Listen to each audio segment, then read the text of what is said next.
Olá, prezados, prezadas, mais uma vez estamos aqui para divulgar o boletim semanal do Sindicato das Autoescolas e Centro de Formação de Condutores no Estado de São Paulo. Sempre lembrando que esta entidade é o único órgão oficial reconhecido pelo Ministério do Trabalho, patronal, representante da categoria. Ainda falando sobre convenção coletiva, continuamos com as convenções assinadas com as bases de Bauru, Baixada Santista, Osasco, São José do Rio Preto e Capital. As demais bases ainda não chegamos a um acordo para fechar a convenção coletiva de 2024 para 2025. Portanto, ainda estão em abertas negociações. Também, falando sobre bancas de exames práticos, mais especificamente aqui na capital, continuamos aguardando um posicionamento da Superintendência da Capital em relação à parametrização das vagas de exames práticos aqui na capital. Tá? Isso também serve para o interior quando tem dificuldade, mas o problema maior é na capital. Com essa reorganização das bancas, desativação de banca, fundir uma banca com outra, isso logicamente trouxe um desgaste muito grande, até porque algumas bancas já estavam saturadas em relação a números de candidatos. Com a junção com outras bancas, logicamente, super saturou. E nós estamos, logicamente, conversando com o Detran, com a Superintendência da Capital, para revermos essa questão da parametrização das vagas de exame práticos aqui na capital, tanto para moto quanto para categoria B. Tá? Estamos aguardando o posicionamento do Detran em relação a isso, para que nós possamos repassar para a categoria.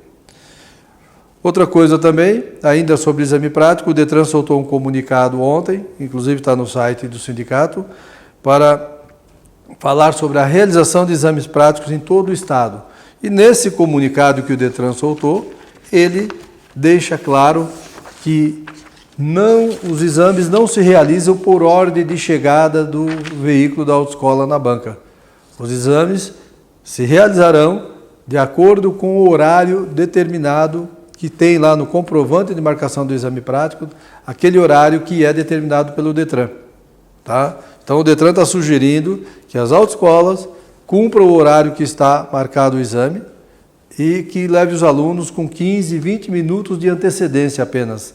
Isso para evitar que todos os horários do período da manhã cheguem os candidatos simultaneamente e geram uma aglomeração tremenda, uma insegurança na banca de exame.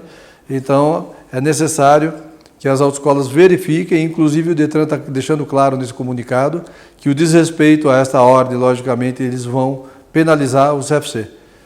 Se o meu horário é às 8 horas da manhã, eu não tenho necessidade de chegar antes das 8.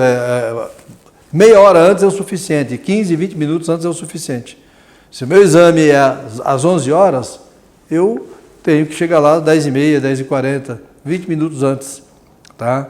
Isso tudo para evitar a aglomeração e os problemas que causam na banca em razão do grande fluxo de pessoas ali circulando. Tá bom? É bom que vocês leiam este comunicado. O Detran diz que vai fazer cumprir, tá? Principalmente a questão da categoria B e da categoria A. Então, fiquem atentos e verifiquem que, inclusive, há penalidades para quem não respeitar esse comunicado. Tudo bem? A outra questão que nós temos a falar é sobre uma reunião que nós tivemos com o Detran ontem, uma reunião no Detran, com a diretoria de habilitação, na pessoa da Thalita, com o diretor Eric Vetter, acompanhado da sua assessora Natália, e o objetivo dessa reunião ontem foi exatamente para que nós tirássemos algumas dúvidas, levássemos alguns questionamentos sobre o edital de credenciamento número 3. Tá? Falamos para o Detran que a plataforma ainda não está disponibilizada, o Detran está finalizando aí, concluindo essa questão da plataforma para que a documentação seja enviada por elas. Tínhamos algumas dúvidas sobre alguns aspectos relacionados a infraestruturas, tá? Também foi conversado com o Detran.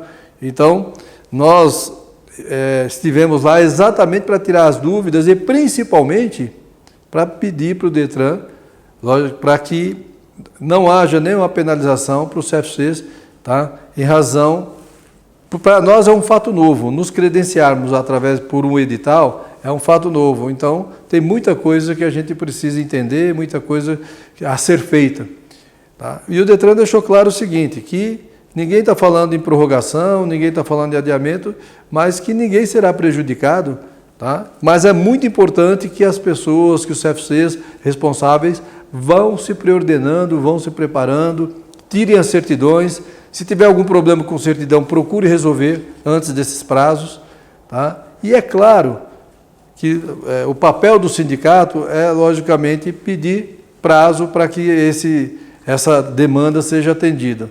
Mas não é o caso, e o Detran diz que não é o caso no momento. Portanto, procure ler o edital, repito, nós falamos de semana passada, procure já ir preparando a documentação e nós vamos orientando vocês quando a plataforma estiver liberada, já estiver disponibilizada. O sindicato, para os associados, está às ordens aqui para dar qualquer orientação, não só interna do sindicato, mas também do jurídico. Aqueles que não são associados, tiveram alguma dúvida, podem entrar em contato conosco, nós vamos informar como é que nós podemos fazer para ajudá-lo. Tá? Mas é muito importante que nós não abaixemos a guarda, que nós nos preparemos para cumprir o edital de credenciamento de número 3. Estamos conversando com o Detran, o tempo é exíguo, até porque é do dia 7 de outubro a portaria do edital. Nós já estamos aí no mês de novembro, temos até o dia 21 de novembro para cumprir.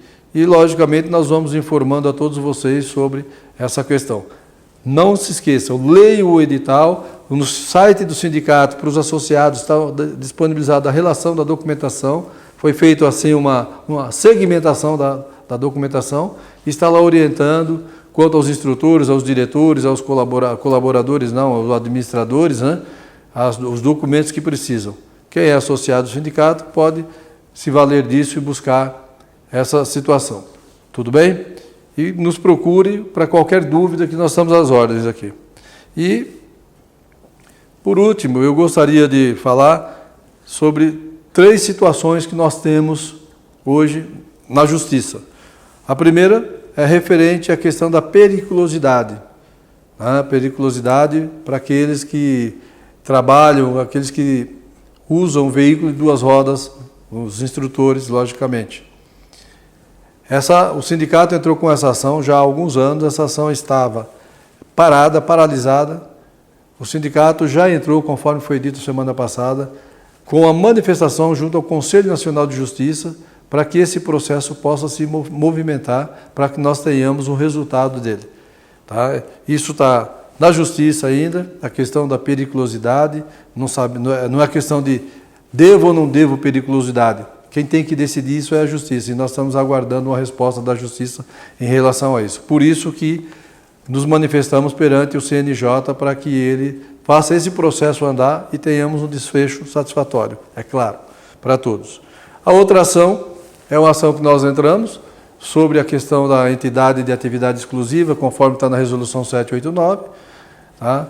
E, infelizmente, o juiz não deu a liminar conforme nós pleiteamos, mas nós já entramos com embargo de declaração e vamos aguardar o resultado e acompanhar esse processo. E, por último, é o processo em que nós conseguimos a tutela provisória na Justiça sobre a questão da presença diária do diretor-geral ou diretor de ensino. Essa tutela provisória ainda está em vigência, né? E, portanto, muitos CFCs, inclusive, se valendo dela para poder se defender em processos administrativos junto ao Detran. São essas 3 ações que nós temos hoje e estamos acompanhando. E para falar sobre o andamento desses processos que eu acabei de citar, o doutor Ayrton Ferreira, que é advogado nosso aqui do sindicato, vai falar com vocês. Muito obrigado.